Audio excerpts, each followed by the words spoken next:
Madame, Monsieur, bonsoir et bienvenue. Abidjan arbore depuis le 1er août 2022 les couleurs du drapeau national. Dans les entreprises, les institutions et sur les grandes artères de la ville, l'on aperçoit partout les couleurs orange, blanc et vert. La vente des gadgets et du drapeau national est lui-même devenu un business, mais très rentable, à l'occasion de cette fête de l'indépendance qui, je le rappelle, sera célébrée demain dimanche à Yamoussoukro. Regardons ensemble cette effervescence dans la ville d'Abidjan, dans ce reportage de Clarisse Kayala, commenté par Anissette Konan-Blessing.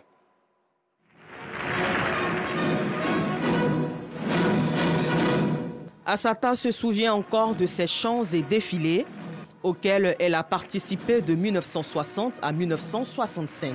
Blanc de nos jaillets sulissants, blanc de pureté, vert de nos forêts s'éveillant, vert de célévité. Vive les trois couleurs au fond de la fraternité. Des souvenirs qui restent à jamais des moments inoubliables pour Assata. Mon premier défilé, j'avais 10 ans. Mais comme je suis grande de taille, je faisais avec les jeunes filles. Il y avait des danses, les guerriers avaient leurs masques. C'était beau. Quand tu es dans l'avion, tu vois les gens là. On dirait, non, l'indépendance d'avant. Si c'était avant là, ça commençait, hein, la joie. Cette année encore, la Côte d'Ivoire est prête pour son 62e anniversaire d'indépendance. Des drapeaux hissés le long des voies et aux alentours des institutions, ce qui est un symbole de liberté pour les citoyens. À la montée des drapeaux, c'est déjà une bonne chose. L'État de Côte d'Ivoire, les habitants savent déjà qu'il y a une fête qui est en vue, l'indépendance de notre beau pays, la Côte d'Ivoire. C'est d'abord notre emblème, notre hymne national. Donc en voyant l'hymne national de la Côte d'Ivoire, vous voyez que partout, la ville bien pavoisée, la ville bien embellie, on est content aux couleurs de la nation. Au grand marché d'Adjamé, Ibrahim, vendeur de gadgets de sport, s'est reconverti en confectionneur de drapeaux pendant cette période. Chaque indépendant là, ça marche très bien. Il y a des jeunes gens, ils viennent vers nous et puis ils prennent et aussi ça va chercher un peu dedans.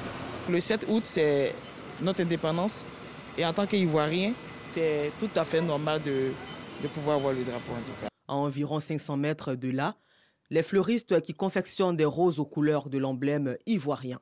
Nous sommes dans la dernière semaine de la fête et vraiment ce sont les fleurs orange, blanc, vert qui sortent beaucoup. Voilà, il y a la fleurise depuis le matin. Et tous mes clients qui viennent ici, ce sont les fleurs orange, blanc, vert qui prennent. Loin de ces fleuristes, les vendeurs de maillots s'attellent à écrire des noms sur le dos de ces t-shirts. Un moment juteux pour ces commerçants pendant cette période. À quelques jours de la fête de l'indépendance, donc ici, venons au magasin de mon cousin Mora pour acheter le maillot pour aller juste accueillir le président à Yamoussoukro. Ouais, ça va. Pendant cette période, certains vendeurs ambulants ont fait de la vente des drapeaux leur marchandise principale. Ils se faufilent entre les voitures pour vendre le maximum de leur stock. D'habitude, c'est les ceintures que je vends. Les clients, ce sont ceux qui sont dans les voitures, surtout ceux qui passent sur les motos et aussi en paye. La fête de l'indépendance est célébrée cette année à Yamoussoukro le dimanche 7 août 2022. Ce soir, nous irons aussi à Mankono, cette ville située au centre-nord de la Côte d'Ivoire, regorge d'énormes potentialités touristiques, une glissade dont l'eau ne tarit jamais, même en saison sèche, et une montagne qui a le pouvoir de confirmer ou d'infirmer qu'une femme a contracté une grossesse. Ces sites font la fierté du chef-lieu de la région du Béret, Mankono, quand glissade et montagne attirent. Un reportage signé Afficiata Karamoko, Gilles Tonien et Lassana Karamoko que nous vous proposerons ce soir. Hors de chez nous, en Centrafrique, plus d'un millier de manifestants à Bangui exigent la tenue d'un référendum pour modifier la Constitution.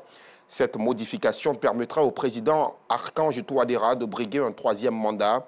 L'opposition dénonce ce projet. Selon nos confrères de l'AFP, ce rassemblement a duré toute la matinée de ce samedi et a pris fin à la mi-journée devant le monument des martyrs au centre de la capitale où des dizaines de manifestants ont été rémunérés 15 000 francs CFA par le Front républicain pour avoir participé à la mobilisation.